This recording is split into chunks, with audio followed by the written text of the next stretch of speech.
a tough week and a tough day. If you follow the news, you know that last night there were about 2,000 deaths from this disease, more than we've had to this point. And as the time goes on, not only does the news become bad, it seems, but it just becomes difficult day after day as the days grind on. One day kind of grinds into the next, and it's hard for people to know where they are. And from time to time, I forget what day it is, and I'm sure that you've probably had a similar experience. And all of that begins to take a toll on you. And so I want to encourage you with a couple of things, and then leave you with some encouragement from God's Word. But I want to encourage you with some very practical things that you can do at this time. I want to encourage you, first of all, that you get a good night's sleep, but that you get up at a regular time each morning.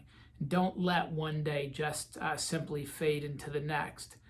Get up, shower, shave, dress, put everything on, and get ready for the day. Don't just sit around in your pajamas. I want to encourage you as well to begin the day with God, with studying God's Word, with spending some time in prayer, so that your mind can be set and focused, right? Don't start your day with your mind focused on your circumstances and how hard things are, or your mind focused on a virus and the disease and how sad and how difficult that's been. That will not bring you to a good place. Start your day with God.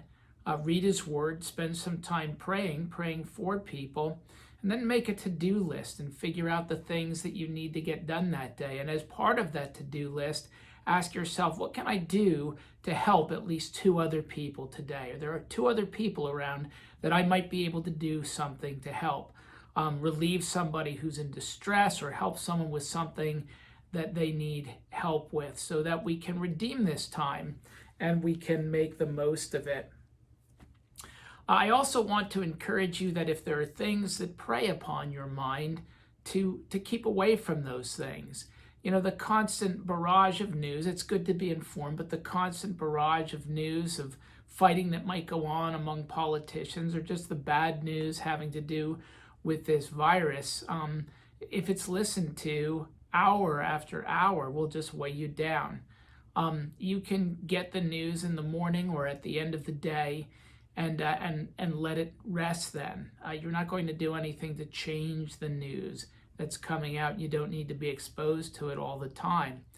With regard to social media, if you've got good community in your social media groups, and that's an encouragement to you, by all means make use of that. But if what you're seeing in social media is just fear or doom and gloom, or people who are acting like petulant children, upset that their way of life is being upended, and that's upsetting to you, just turn it off. Just go away from it and really just have nothing to do with it for a while. And I think you'll find that you won't be harmed in the least for doing that. In fact, you'll probably be helped. And then I want to encourage you to focus on the fact that Easter's coming, the celebration of the resurrection of Jesus. And all of the bad news around us can't undo that very great good news, that in the resurrection of Jesus, death and hell and the grave were defeated. And there is promise for us and for our loved ones that He'll defeat death for us, and He'll defeat this situation for us. And begin to meditate on that and put your hope there. The two things that I want to leave you with today from God's Word are these. These are things I've spoken of pretty recently on Sunday mornings. From the book of Philippians, the Apostle Paul tells us to do everything without complaining or arguing. You know, the longer this goes on, the more you're going to see people who grumble and argue and want to be contrary. But the scriptures tell you, who are the followers of Jesus, to do everything without complaining and arguing, so that you may become blameless and pure, children of God without fault in a crooked and depraved generation, in which you shine like stars in the universe as you hold out the word of life, that you'll stand out as being different.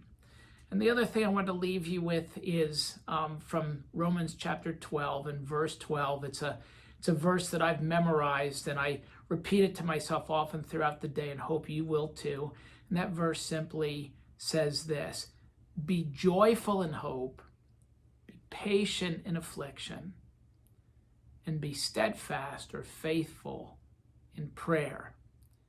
And we'll wait and see what God will do. I'm sure he'll do something great.